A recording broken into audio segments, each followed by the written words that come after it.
கலைகளில் ஆர்வமும் கண்களில் வசியமும் இயல்பாகவே அமைய பெற்ற மிதுன ராசியை சேர்ந்தவர்களுக்கு விசுவாவசு தமிழ் புத்தாண்டு கலைத்துறையில் நல்ல பெயர் கிடைக்கக்கூடிய அல்லது பிரபல்யங்களை கொடுக்கக்கூடிய ஆண்டாக இந்த ஆண்டு அமைய போகுது.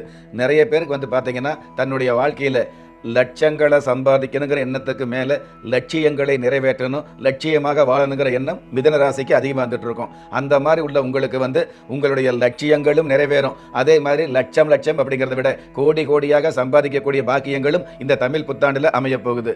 உங்களுடைய ராசி அதிபதி புதன் பகவான் இந்த விசுவாவசு தமிழ் புத்தாண்டு வருஷத்தில் நீர சாதிபதி அப்படிங்கிற ஆதிபத்தியம் எடுத்திருக்கிறதுனால நிறைவான பலன்களை நிச்சயமாக சந்திக்கக்கூடிய ஆண்டாகத்தான் தமிழ் புத்தாண்டு அமைய போகுது. பொதுவாகவே மிதுன ராசி அப்படின்னாலே உபய ராசி அப்படிங்கிற ஒரு கருத்து இருந்துட்டு இருக்குது. எதனால உபய ராசி?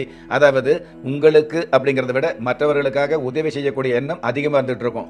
இதைத்தான் கிராமப்புறங்கள் என்ன சொல்லுவாங்க, அதாவது ஊருக்கு நல்ல மரம் வீட்டுக்கு பீத்த மரம் சொல்லுவாங்க. அந்த மாதிரி இருக்கக்கூடிய நீங்க ஊராக இருந்தாலும் நாடாக இருந்தாலும் சொந்த குடும்பமாக இருந்தாலும் அனைவருடைய விருப்பங்களை நிறைவேற்றி காட்டக்கூடிய அளவுக்கு சகல விதங்களிலும் அதாவது மிகப்பெரிய அமைப்புகளை சந்திக்கக்கூடிய அளவுக்கு, அதாவது பொதுவாகவே காசு பண விஷயங்களில் கதாநாயகனாக சதா நேரமும் கதாநாயகனாக திகழக்கூடிய மிகப்பெரிய பக்குவத்தை கொடுக்கக்கூடிய ஆண்டாக இந்த தமிழ் புத்தாண்டு அமைய போகுது. தீபஜோதியில் இல்லங்களிலும் உள்ளங்களிலும் பவித்திரம் பரவட்டும்.